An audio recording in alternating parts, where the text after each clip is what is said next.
கீழ்கோர்ட்டில் ஜெயிச்சாச்சு. ஆனால் உயர்நீதிமன்றத்துக்கு 10ஆம் தேதி அந்த வழக்கு வருது. ஆனால் அது வரும்போது என்ன ஆகும்னு தெரிய மாட்டேங்குது. அதை நினச்சாலே கொஞ்சம் உடம்பெல்லாம் நடுங்குது. எந்த மாதிரி தீர்ப்பு வரும்னு தெரியலையே. வழக்கறிஞரை கேட்டால் அதெல்லாம் நம்ம பக்கம்தாங்க வரும்னு அவர் சொல்கிறாரு. இருந்தாலும் அடிமனசில் ஒரு பயம் இருக்குது. இந்த மாதிரி கோர்ட்டு கேஸு பயமெல்லாம் இருக்குது இல்லைங்களா, அதிலேருந்து வெளியில் வர்றதுக்கு அந்த தைரியம் கிடைக்கிறதுக்கு தான் பைரவரை நாம் வணங்கணுங்க. அதுவும் கால பைரவரை வணங்குறது ரொம்ப ரொம்ப விசேஷங்க. பைரவரை வணங்குவதன் மூலமாக நமக்கு எல்லா நன்மைகளுமே வந்து சேருங்க.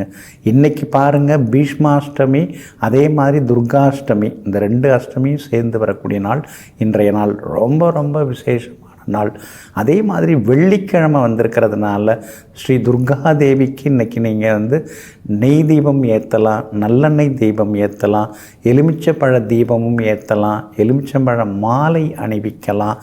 அதே மாதிரி இன்றைய தினத்தில் குங்கும அர்ச்சனை செய்து அந்த குங்குமத்தை நெத்தியில் நீங்கள் இட்டுக்கலாம். குங்குமமும் கோவிலுக்கு வாங்கி கொடுக்கலாம். அதெல்லாம் ரொம்ப ரொம்ப விசேஷமான ஒரு அமைப்பாகும். அதே மாதிரி வெள்ளிக்கிழமையும் அதே போல் பரணி கிருத்திகை, இந்த 2 நட்சத்திரமும் இன்றைக்கி சேர்ந்து வந்திருக்குது. ரொம்ப விசேஷமான நாள். எதிரிகளை அழிக்கிறதுக்கு, கடன் தொல்லையிலேருந்து வெளியில் வர்றதுக்கு, நம்ம மனசுக்குள்ளாரே இருக்கிற அந்த போராட்டம், அது மாதிரி கொஞ்சம் நெகட்டிவான எண்ணங்கள், அதெல்லாம் அதிலேருந்து வெளியில் வர்றதுக்கு இன்றைக்கி நீங்கள் மறவாமல் ஸ்ரீ பைரவருக்கு சென்று விளக்கேற்றுங்க. அதே மாதிரி அம்மன் ஆலயங்கள், ஸ்ரீ துர்க்கையம்மன், ஸ்ரீ காளியம்மன், ஸ்ரீ மாரியம்மன், ஸ்ரீ அங்காள பரமேஸ்வரி அம்மன், இந்த மாதிரி காவல் காக்கக்கூடிய எல்லை தெய்வங்களாக இருக்கக்கூடிய அம்மன் கோவிலுக்கும் இன்றைக்கி போனீங்கன்னா ரொம்ப ரொம்ப விசேஷமாக இருக்குங்க. அதனால் போய் வணங்கிட்டு வந்தீங்கன்னா மனசில் இருக்கிற கஷ்டங்கள் எல்லாம் தீருங்க.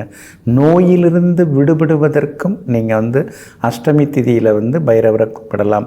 தேய்பிரையும் அஷ்டமி மட்டும் கிடையாது, வளர்விரை அஷ்டமியும் ரொம்ப ரொம்ப முக்கியமானதாகும். ஏன்னா சந்திரன் உங்கள் ஜாதகத்தில் எப்படி இருந்தாலும் சரி, அது பலமாக இருந்தாலும் பலவீனமாக இருந்தாலும் அஷ்டமி திதியில் போய் நீங்கள் பைரவருக்கு விளக்கேற்றினா நல்லது. ஏன்னா அஷ்டமி சந்திரனை தான் அம்பாள் அணிந்திருக்காங்க.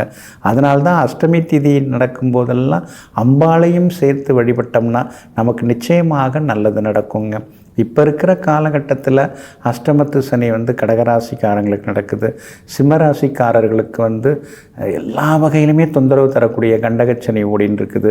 மகர ராசிக்காரர்களுக்கு பாதச்சனியும், கும்பராசிக்காரர்களுக்கு ஜென்மச்சனையும், மீனராசிக்காரர்களுக்கு விரயச்சனையும் ஒரு பக்கம் ஓடின்னு இருக்குது. போதாக்குறைக்கு விருச்சிக ராசிக்காரர்களுக்கு அர்த்தாஷ்டமச்சனி இருக்குது. இவங்கெல்லாம் அவசியம் இன்னைக்கு போய் விளக்கேற்றுறது நல்லது. ஜாதகத்திலேயே பாதகாதிபதி தசை இதெல்லாம் நடந்தாலே அவங்களும் போய் விளக்கேற்றலாம். அதே மாதிரி ஜாதகத்தில் சனி தசை, சனி புக்தி, ராகு தசை, ராகு தசையில் சனி புக்தி, சனி தசையில் ராகு புக்தி, இதெல்லாம் நடக்கிறவங்க இன்றைக்கி போய் விளக்கேற்றினா நல்லது. ஏன்னா தீப வழிபாடு மூலமாக நாம் இறைவனிடம் நம்முடைய கோரிக்கைகளை வைக்கலாம். மந்திரம் சொல்கிறோம், அதுக்கு அடுத்தது ஹோமங்கள் செய்கிறோம். இதெல்லாம் ஒரு பக்கம் இருந்துட்டு தான் இருக்குது. ஆனால் இன்னொரு பக்கம் ஒளி கற்றைகள் மூலமாக, தீப ஒளி மூலமாக நாம் இறைவனை வணங்கினோம்னா நம்முடைய வேண்டுதல்கள் வேகமாக இறைவனிடம் கொண்டு போய் சேர்க்கப்படும். அதனால்தான் பெரியவங்கள்லாம் பார்த்திங்கன்னா சின்ன ஒயர் கூட அதில் ஒரு எண்ணெய் தூக்கு, அப்புறம் திரி, தீப்பெட்டி, அகல் அதெல்லாம் வச்சுருப்பாங்க. கை வீசிட்டு கோயில் போக மாட்டாங்க, அதெல்லாம் கையில் எடுத்துகிட்டு போவாங்க. அதனால் விசேஷ நாட்களில் நாம் சென்று இறைவனை வணங்குவோம். அஷ்டமி திதியாக இன்றைய தினம் இருக்கிறதுனால எல்லாம் வல்ல ஸ்ரீ பைரவரையும் ஸ்ரீ அம்பாளையும் நினைத்து வணங்குவோம். கஷ்டங்கள் நீங்குவதுடன், கவலைகள் விலகுவதுடன், நோய் நொடி உபாதைகள் எல்லாம் தீர்ந்து அழகு, ஆரோக்கியம், ஐஸ்வர்யங்களை எல்லாம் பெறுவோம். நெஞ்சிற்கினியவர்களே, சுக்கிர வாரமாகிய இன்றைய நாள் உங்களுக்கு அனைத்து சௌபாக்கியங்களையும் அள்ளித்தரும் அதிர்ஷ்டகரமான நாளாக அமையட்டும். மீண்டும் சந்திப்போம். நன்றியுடன் உங்கள் ஜோதிட முனைவர் KP வித்யாதரன். வணக்கம்.